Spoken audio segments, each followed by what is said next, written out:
சகோதரியே, தாய்மார்களே, உங்களை இயேசுவின் நாமத்தினாலே உங்களை நாங்கள் வாழ்த்துகிறோம். பூமியிலே மனுஷன் நாம் செய்வதெல்லாம் செய்து கொண்டு நான் தான் சரியானவன், நான் தான் நீதிமான் என்று சொல்லி வாழ்கிறவர்கள் அநேகர் உண்டு. வேதம் சொல்லுகிறது,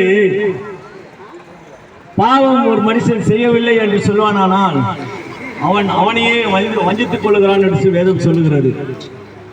உங்களுக்கு மத்தியிலே இப்போது நான் பேசிக்கொண்டு இருக்கிறவன், நான் ஒரு திருச்சபை சார்ந்தவன், கிறிஸ்தவனாக வாழ்ந்தவன்.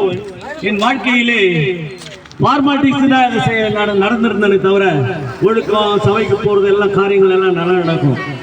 ஆனா பாவம் என்று தெரியாமல் பாவத்திலே சிக்கிக்கொண்டு அதிலிருந்து வெளியே வர முடியாமல் அந்த பாவத்திலே பைத்தியக்காரனாய் போய் ராஜீவ்காந்தி மருத்துவமனையில நான் மருந்து வாங்கி சாப்பிட்டு கொண்டிருந்தேன். அவங்களுக்கு கவுன்சிலிங் கொடுத்து அந்த மாத்திரைகளை கொடுப்பாங்க, அது சாப்பிட்டாக்கா தூங்கி கொண்டே இருக்கணும். எனக்கு 2 பிள்ளைங்க, ஒரு மனைவி, எல்லாமே வாடகை வீடு தான். காரியங்கள் இப்படிதான் இருந்தது. நான் அழகா எலக்ட்ரிக்கல் பிளம்பிங் வேலைகளை எடுத்து சொந்தமாக செய்து கொண்டிருந்தேன்.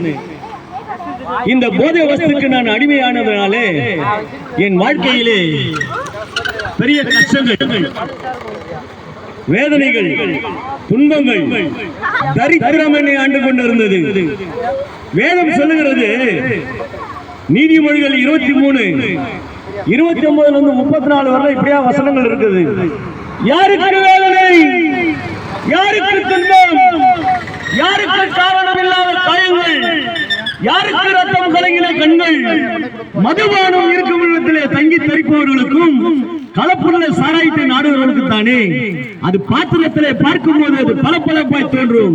நீ அதை பாராதே, அதை பார்த்தால் அது பருக சொல்லும். பாம்பை போல ரூபம் எடுக்கும், விரியானை போல தீண்டும், தாறுமாறவனை பேசுவாய். நீயோ நடுக்கடலில் சயானித்து இருக்கிறவனை போலவும் பாய் மரத்தடியிலே படுத்திருக்கிறவனை போல இருப்பாய். உன்னை அடித்தார்கள், எனக்கு நோகவில்லை. என்னை அறைந்தார்கள், எனக்கு சரணை இல்லை. மீண்டும் எப்போது பிடியுமோ அப்போது அது பருகலாம் சொல்லி காத்திருந்த வாழ்க்கை தானே என் வாழ்க்கைங்க. 2000 ஆண்டுகளுக்கு முன்பாக வேதத்திலே இப்படியாய் அதை குறித்து எழுதி வைத்திருக்கிறது. என் வாழ்க்கையே அப்படிதான் இருந்தது. பாருங்க, இதனால நான் பாதிக்கப்பட்டு பைத்தியக்காரனாய் போய் ராஜீவ்காந்தி மருத்துவமனையில மாத்திரை வாங்கி அதை சாப்பிட்டு எந்த நேரம் பார்த்தாலும் தூக்கம், போதையில இருக்கிற மாதிரியே இருக்கும். இப்படியாய் வாழ்ந்திருந்த என் வாழ்க்கையிலே இப்படிதான் இயேசுவை பற்றி அறிவித்தார்கள். அதை நாங்கள் ஏற்றுக்கொண்டோம். எனக்கு விடுதலை கிடைக்குமா, இதுல இருந்து ஒரு விமர்சனம் கிடைக்குமா, இதுல இருந்து யாரும் என்னை விடுதலை ஆக்குவான்னு சொல்லி ஏங்கி இருந்த காலங்கள் உண்டு. ஆனால் இப்படிப்பட்ட சுவிசேஷத்தை பிரசங்கிக்கிறவர்கள் இந்த வேதத்தின் மகத்துவங்களை எங்களுக்கு சொல்லிக் கொடுத்த போது, அதை கேட்கும் போது என் வாழ்க்கை இப்படி இருக்கிறது, இதை கேட்டு நம்ம ஏற்றுக்கொண்டால் இந்த இயேசு எனக்கு நல்லது தருவாரா அப்படின்னு சொல்லி அப்படிதான் அதை ஏற்றுக்கொண்டோம். இதோ இன்றைக்கு உங்களுக்கு முன்பாக நான் அதை சொல்லுகிறேன். இந்த குடியினாலே பாதிக்கப்பட்டு எனக்குள்ள ஒரு பயங்கரமான பயம், யாரை பார்த்தாலும் பயம். அவன் என்ன செய்வான், எது செய்வான் தெரியாது, ஒன்றுமே இல்லாத காரியங்களுக்கு பயப்படுவேன். இப்படியா வாழ்ந்திருந்தேன். வாழ்க்கையில இப்படிதான் திருமணையிலும் கைப்பிடி கொடுத்து எங்களுக்கு இந்த சத்தியத்தை சொன்னாங்க. நாங்கள் அதை ஏற்றுக்கொண்டோம். இன்னைக்கு விடுதலையோடு இருக்கிறோம். என் குடும்பங்கள் நன்றாக இருக்கிறது. நான் ஆசிர்வதிக்கப்பட்டேன். என் தரித்திரங்கள் மாறினது. இன்றைக்கு ₹1 கடன் இல்லாமல் வாழ்க்கை வாழ்ந்து கொண்டு இருக்கிறேன்னா இந்த இயேசு கிறிஸ்துவை நான் ஏற்றுக்கொண்டதுனாலே, அவர் சத்தியத்தில் நடக்கிறதுனாலே, அவர் சத்தியத்தை கேட்டதுனாலே, நான் மனம் திரும்பினதுனாலே இன்றைக்கு இப்படிப்பட்ட சூழ்நிலைகள் யாராக இருந்தாலும், எந்த இடங்களில் இருந்தாலும் இந்த இயேசுவை நீங்க நம்புங்க. இந்த இயேசுவை நீங்க நம்புனீங்கன்னா நிச்சயமா என் வாழ்க்கையை ஆசீர்வதித்த தேவன் உங்க வாழ்க்கையும் ஆசீர்வதிப்பார். குடிக்கு அடிமைப்பட்டு இதுல இருந்து மீள முடியாமல் இருப்பீங்கன்னு சொன்னால் இன்றைக்கு இந்த இயேசுவை நம்புங்க. இந்த இயேசுவிடத்திலே உங்க காரியங்களை சொல்லுங்க. ஆண்டவரே, இதுல இருந்து நான் வெளியே வருவதற்கு இவர்கள் சொல்லிக் கொண்டிருக்கிறார்களே, இது உண்மைதானா? நானும் அதை ஏற்றுக்கொள்கிறேன். எனக்கு விடுதலை கொடுங்கன்னு சொன்னா இந்த ஆண்டவர் உங்களுக்கு விடுதலை தர போதுமானவராக இருக்கிறார். ஒரு மனுஷனுக்கு பாவம் இருக்கும் சொன்னால் அந்த பாவத்தின் சம்பளம் மரணம். அதை தவிர உங்களுக்கு வேற வழியே கிடையாதுங்க.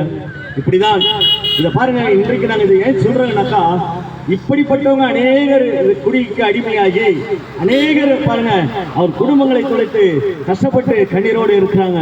அவர்கள் போய் யாரும் சொல்ல ஒருவரும் இல்லை. சொன்னாலும் கேட்கிற நிலைமையில அவங்க இல்லை.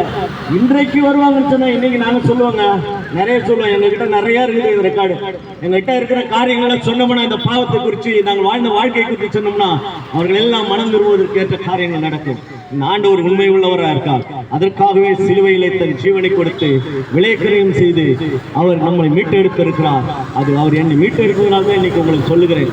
அவர் சமாதானத்தின் காரணம், அவர் சமாதானத்தின் ஐஸ்வர்யம் உள்ளவர், அவர் சமாதான பிரபு. இந்த சமாதானம் கடையில கிடைக்காது, ஒயிட் ஷாப்ல கிடைக்காது, கடத்தெருவில் விற்காது, கடையில விற்காது, 4 பேர் கூடி நின்று பேசினால் அங்க கிடைக்காது. இந்த இயேசு கிறிஸ்து ஒருவரே அந்த சமாதானத்தின் காரணம். அந்த சமாதானத்துக்காக தன் ஜீவனை விலைக்கிரயம் செய்திருக்கிறார், தன்னையே ஒப்புக்கொடுத்திருக்கிறார். ஒரு சொட்டு ரத்தம் இல்லாமல் நமக்காக பலியானார் அந்த தேவன். அந்த ஆண்டவரை நீங்க இன்னைக்கு நம்புவீங்கன்னா, இந்த ஆண்டவர் உங்களுக்காக பட்ட பாடுகளை நீங்க எண்ணுவீங்கன்னா நிச்சயமாக இன்னைக்கு விடுதலை உண்டு. நீங்க எந்த இடத்துல இதை ஒளிபெருக்கும் மூலமாக கேட்டுக்கொண்டு இருந்தாலும் வீட்டுக்குள்ளே இருந்து என் வாழ்க்கை இப்படி இருக்கிறது, என் வாழ்க்கை மாறாதோ என்று சொல்லி இருக்கிறவங்க இன்றைக்கு இந்த இயேசுவை நீங்கள் ஏற்றுக்கொள்ளுங்க. நீங்க இருக்கிற இடத்திலேயே உங்கள் பாவங்களை அறிக்கை செய்யுங்க. உங்க பாவங்களை அறிக்கை செய்து இந்த இயேசு கிறிஸ்துவை சொந்த ரட்சகரை ஏற்றுக்கொள்ளுங்க. இன்றைக்கு உங்களுக்கு விடுதலை, இன்றைக்கு உங்களுக்கு விடுதலை, இன்றைக்கு உங்களுக்கு சமாதானம், உங்க குடும்பம் ஆசீர்வதிக்கப்படும். ஆமென். அருகாமையில சபை இருக்கிறது. அந்த சபைக்கு நீங்க போவீங்கன்னா ஊழியர்கள் உங்களுக்காக ஜெபிப்பாங்க. தொடர்ந்து இயேசுவை பற்றி உங்களுக்கு சில காரியங்களை சொல்லிக் கொடுப்பாங்க. உங்க வாழ்க்கையிலே மாற்றங்கள் இருக்கும், உங்க வாழ்க்கையில ஆசீர்வதிக்கப்பட்டு இருக்கும். நீங்க அந்த சபைக்கு போங்க, கர்த்தர் உங்களை ஆசீர்வதிப்பாராக. ஆமென். ஹல்லேலூயா.